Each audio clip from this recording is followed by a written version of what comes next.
prosecutor is going after the country's former finance minister, Ken Ofori-Atta, over some corruption-related offenses? Well, let me start by saying I'm not a lawyer. I may not know the legal implications. But what I know is that this former finance minister did a lot of harm, not only to Ghana as a nation, but also to individuals. How so? The haircuts, the banking sector cleanups, actually negatively affected people. People have lost their lives.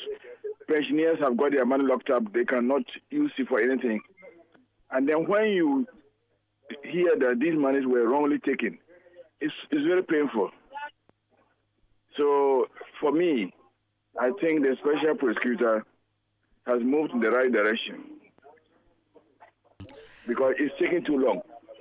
Although I would say that he delayed a bit by allowing him to leave the country. Now he says he's there indefinitely. He may never come back. And what do you do? If you don't have an agreement with that other country, repatriate people like that, at the end of the day, it's just a closed matter. But you say that you think perhaps the former finance minister may never come back to the country, but the OSP has said that he may even go ahead to issue, an Interpol warrant arrest for him to come back to the country.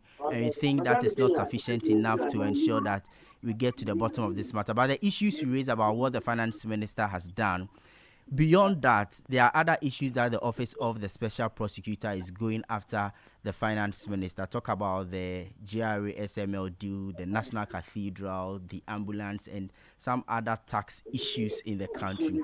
Now, the issue at hand, a lot of people are raising questions about the due processes, for which reason you have even said that it took quite a long time for the Office of the Special Prosecutor to trigger these processes. And so what do you see happening in the coming days? I expect that the OSP would pursue the matters. And I even think that they can investigate this matter without actually getting Ken Ofori-Atta before them. You see, when you are used to dealing with public properties, there's documentation. You pay public money to people, the checks have been issued. If you have gone to the Bank of Ghana or some government-approved commercial bank, then there will be a contract signed maybe with the Ministry of Finance and the Attorney General Department or some other agency. So they can successfully investigate this matter without actually the man appearing personally before them. And then, of course, like you said, there were three other people that he mentioned. Those who are not aware that they have left the country. So that should not be an obstacle in the way he can investigate the matters. So I hope that things are going to be done properly, and the people that have actually looted this country will be brought to face the book, the true rigors of the law. But are you also aware that the Attorney General has been justifying his decision to, discontinue the charges leveled against some individuals? You think that the Attorney General's justification is apt? I'm aware. I've listened to his justification for some of the cases. I only have a problem with one of the justifications, which is that for ethical reasons, because he was probably defending some of the cases. He decided that he would withdraw the case because of that conflict of interest. But I have a problem with that because the office is not the individual. You are the head of the office, but you work with people. You can recluse yourself, and your deputy attorney general or other state attorneys can go to court and prosecute the case if they see that there's enough evidence to continue with the case. So the reason that I would accept, for example, is that, well, you don't have enough evidence to prosecute. But to say that because of ethical issues, you decided to drop, I think, one or two of the cases, I think that's not proper.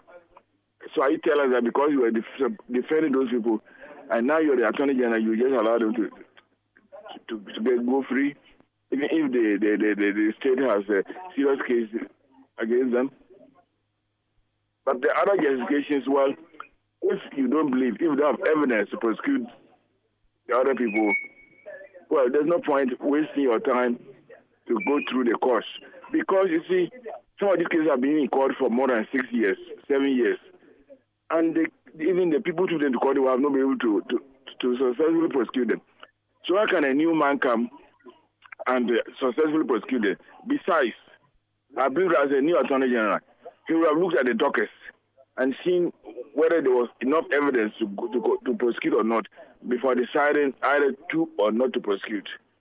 So that one, I'm okay with that. But then the other excuse is what I have a problem with. All right, thank you very much. That's Vitus Azeem, anti-corruption campaigner, speaking to us here on Eyewitness News on 97.3 CTFM live from